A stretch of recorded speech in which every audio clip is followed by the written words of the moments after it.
Hi ಎಲ್ಲರೂ ಹೇಗಿದ್ದೀರಾ? ಬನ್ನಿ ಇವತ್ತು ಸಿಂಪಲ್ಲಾಗಿ ಟೊಮೊಟೊ ಮತ್ತು ಕ್ಯಾಪ್ಸಿಕಮ್ ಹಾಕಿ ಕುರ್ಮಾ ಮಾಡೋದು ಹೇಗೆ ಅಂತ ನೋಡ್ಕೊಂಬರೋಣ. ಇದು ದೋಸೆ ಜೊತೆಗೆ ಮತ್ತು ಚಪಾತಿ ಜೊತೆಗೆ ತುಂಬಾ ರುಚಿಯಾಗಿರುತ್ತೆ. ಬನ್ನಿ ಈಗ ಅದಕ್ಕೆ ಏನೇನು ಬೇಕು ಅಂತ ನೋಡ್ಕೊಂಬರೋಣ. ನೋಡಿ, ಸ್ಟವ್ ಮೇಲೆ ಬಾಣಲಿ ಇಟ್ಕೊಂಡು 1 ಸ್ಪೂನ್ ಆಗೋಷ್ಟು ಆಯಿಲ್ ಹಾಕ್ಕೊಂಡು ಒಂದು ಸ್ವಲ್ಪ ಈರುಳ್ಳಿನ ಹಾಕ್ಕೊಂಡು ಬಾಡಿಸ್ಕೋಬೇಕಾಗತ್ತೆ. ಇಲ್ಲಿ ನಾನು ಸಣ್ಣ ಈರುಳ್ಳಿ ಒಂದು ಸ್ವಲ್ಪ ಹಾಕ್ಕೊಂಡಿದ್ದೀನಿ, ರುಚಿ ಇರುತ್ತೆ ತುಂಬಾ. ಹಾಗಾಗಿ 1-2 ಸಣ್ಣ ಈರುಳ್ಳಿ ಕೂಡ ಹಾಕ್ಕೊಂಡಿದ್ದೀನಿ.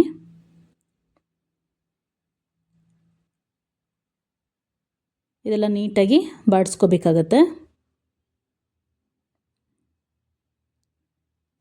ನೋಡಿ, ಈಗ ಇದಾಗಿದೆ. ಈಗ ಒಂದೇ ಒಂದು ಏಲಕ್ಕಿ, ಹಾಗೆ 2 ಲವಂಗ, ಒಂದು 1 ಇಂಚ್ ಆಗೋಷ್ಟು ಚಕ್ಕೆ, ಇದನ್ನು ಹಾಕ್ಕೊಂಡು ನೀಟಾಗಿ ಬಾಡಿಸ್ಕೊಂಡು ನಂತರ ನಾವು ಜೀರಿಗೆ, ಅರ್ಧ ಸ್ಪೂನ್ ಆಗೋಷ್ಟು ಜೀರಿಗೆ, 1/4 ಸ್ಪೂನ್ ಆಗೋಷ್ಟು ಮೆಣಸು, ಹಾಗೆ ಒಂದು ಅರ್ಧ ಸ್ಪೂನ್ ಆಗೋಷ್ಟು ಸೋಂಪು, ಇದನ್ನು ಹಾಕ್ಕೊಂಡು ನೀಟಾಗಿ ಬಾಡಿಸ್ಕೋಬೇಕಾಗತ್ತೆ. ಈಗ 1-2-3 ನಿಮಿಷ ಬಾಡಿಸ್ಕೋಬೇಕು.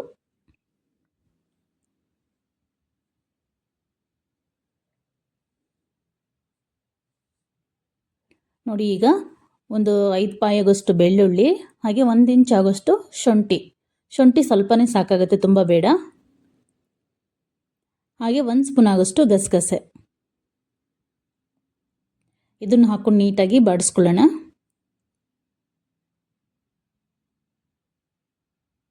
ಈಗ 1 ಸ್ಪೂನ್ ಆಗೋಷ್ಟು ಕಡಲೆಪಪ್ಪು ಹಾಕ್ಕೊಳ್ಳೋಣ. Stove off ಮಾಡ್ಕೊಂಬಿಡೋಣ.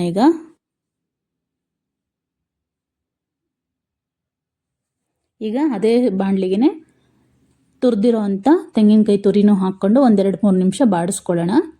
ಆ ಬಾಣಲಿ ಬಿಸಿಗೇನೆ ಅದು ಚೆನ್ನಾಗಿ ಫ್ರೈ ಆಗುತ್ತೆ. ಈಗ ಅದ್ರ ಜೊತೆಗೆ ಮಸಾಲ ಪದಾರ್ಥ, ಅಚ್ಚ ಖಾರದ ಪುಡಿ, ಅರಿಶಿನ ಪುಡಿ, ಧನಿಯಾ ಪೌಡ್ರು, ಇದೆಲ್ಲ ತಣ್ಣಗಾದ್ಮೇಲೆ ನುಣ್ಣಕ್ಕೆ ಪೇಸ್ಟ್ ಥರ ರುಬ್ಕೋಬೇಕಾಗತ್ತೆ. ಈಗ ಅದೇ ಬಾಣಲಿಗೆ ಎಣ್ಣೆ ಹಾಕಿ ಒಂದು ಸ್ವಲ್ಪ ಸಾಸಿವೆ ಮತ್ತು ಜೀರಿಗೆ ಹಾಕ್ಕೊಳ್ಳೋಣ. ಇದು ಚೆನ್ನಾಗಿ ಸಿಡಿದ ಆದಮೇಲೆ ನಾವು ಈರುಳ್ಳಿ ಹಾಕ್ಕೊಳ್ಳೋಣ.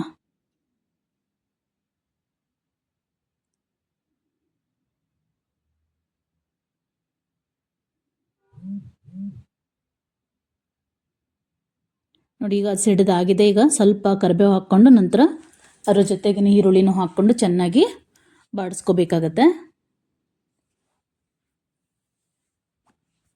ಈಗ ಅದೆಲ್ಲ ಬಾಡಿಸ್ಕೊಂಡು ಆದಮೇಲೆ ಕ್ಯಾಪ್ಸಿಕಮ್ ಹಾಕ್ಕೊಳ್ತಾ ಇದ್ದೀನಿ. ಕ್ಯಾಪ್ಸಿಕಮ್ಮು ಹಾಕ್ಕೊಂಡು ಚೆನ್ನಾಗಿ ಬಾಡಿಸ್ಕೊಂಡು ಆದಮೇಲೆ ಒಂದು 2 ಹಸಿಮೆಣಸಿನ್ಕಾಯಿನ ಟೇಸ್ಟ್ಗೋಸ್ಕರ ಹಾಕ್ಕೊತಿದ್ದೀನಿ. ಇದೆಲ್ಲ ಬಾಡಿಸ್ಕೊಂಡು ಆದಮೇಲೆ ಈಗ ಒಂದು 4 ಮೀಡಿಯಮ್ ಸೈಜ್ ಪಾರಮ್ ಟೊಮೊಟೊ ಹಾಕ್ಕೊಂಡು ಚೆನ್ನಾಗಿ ಬಾಡಿಸ್ಕೋಬೇಕಾಗತ್ತೆ. ಈಗ ಇದ್ರ ಜೊತೆಗೇನೆ ಒಂದು ಸ್ವಲ್ಪ ಉಪ್ಪು ಹಾಕ್ಕೊಂಡ್ರೆ ಟೊಮೊಟೊ ಚೆನ್ನಾಗಿ ಬೇಯುತ್ತೆ. ಹಾಗಾಗಿ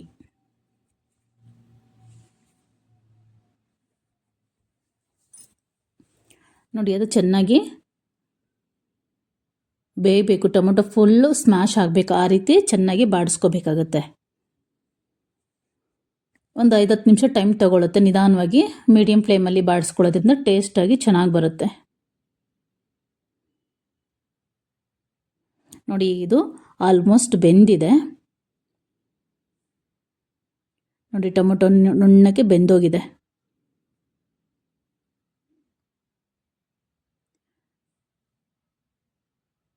ಈಗ ನಾವು ಕೊತ್ತಂಬರಿ ಸೊಪ್ಪು ಮತ್ತು ಪುದೀನ ಸೊಪ್ಪು ಎರಡನ್ನೂ ಹಾಕ್ಕೊಳ್ಳೋಣ. ನೋಡಿ, ಸಣ್ಣದಾಗಿ ಕಟ್ ಮಾಡಿ ಹಾಕ್ಕೊಳ್ತಿದ್ದೀನಿ ಎರಡೂ. ಇದು ಚೆನ್ನಾಗಿ ಬಾಡಬೇಕು. ಒಂದು ಸ್ವಲ್ಪ ಹೊತ್ತು ಮುಚ್ಚಿಟ್ರೆ ನೀಟಾಗಿ ಬೆಂದ್ಕೊಂಡ್ಬಿಡುತ್ತೆ. ನೋಡಿ, ಈಗ ಇದಾಗಿದೆ, ಚೆನ್ನಾಗಿ ನುಣ್ಣಗೆ ಬೆಂದಿದೆ. ಈಗ ಇದ್ರಿಗೆ ನಾವು ರುಬ್ಬಿರೋ ಅಂಥ ಖಾರನ ಹಾಕ್ಕೊಳ್ಳೋಣ. ನೀಟಾಗಿ ಹಾಕ್ಕೊಂಡು ನೀರೆಷ್ಟು ಬೇಕೋ ಅಷ್ಟು ಹಾಕ್ಕೊಂಡು ನೀಟಾಗಿ ಮಿಕ್ಸ್ ಮಾಡ್ಕೋಬೇಕಾಗತ್ತೆ.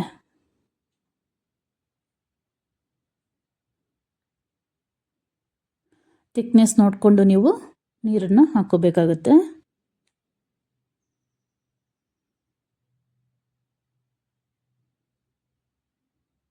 ನಾವು ನೀರೆಲ್ಲ ಹಾಕ್ಕೊಂಡು ಆದಮೇಲೆ ಖಾರ ಎಲ್ಲ ಹಾಕಿ ನೀರೆಲ್ಲ ಹಾಕಾದ್ಮೇಲೆ ಒಂದು 10 ನಿಮಿಷ ಮೀಡಿಯಮ್ ಫ್ಲೇಮಲ್ಲೇ ಚೆನ್ನಾಗಿ ಕುದಿಸ್ಕೋಬೇಕು. ಇದು ಹಸಿ ಸ್ಮೆಲ್ಲೆಲ್ಲ ಹೋಗೋವರೆಗೂ ಚೆನ್ನಾಗಿ ಕುದಿಸ್ಕೋಬೇಕಾಗುತ್ತೆ.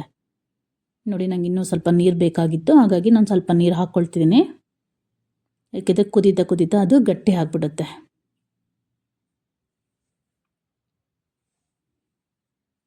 ಈಗ ನೀಟಾಗಿ ಒಂದು ಸ್ವಲ್ಪ ಉಪ್ಪು ಹಾಕ್ಬಿಟ್ಟು, ಆಲ್ರೆಡಿ ನಾವು ಟೊಮೆಟೊಗೆ ಹಾಕಿದ್ವಲ್ಲ, ನೋಡಿಕೊಂಡು ಉಪ್ಪು ಹಾಕೋಬೇಕಾಗುತ್ತೆ. ಈಗ ಮುಚ್ಚಿಟ್ಬಿಡೋಣ. ನೋಡಿ ಈಗ ಕುದೀತಾ ಇದೆ, ಇದು ಇನ್ನೂ ಸ್ವಲ್ಪ ಕುದಿಬೇಕು. ಆಗಾಗ ಕೈ ಆಡಿಸ್ತಾ ಇರಬೇಕು, ತಳ ಅಂಟ್ಕೊಳ್ದೆ ಕೈ ಆಡಿಸ್ಕೊಂಡು ಚೆನ್ನಾಗಿ ಕುದಿಸ್ಕೋಬೇಕಾಗುತ್ತೆ. ಇನ್ನೊಂದು ಸ್ವಲ್ಪ ಹೊತ್ತು ಮುಚ್ಚಿಟ್ಬಿಡೋಣ.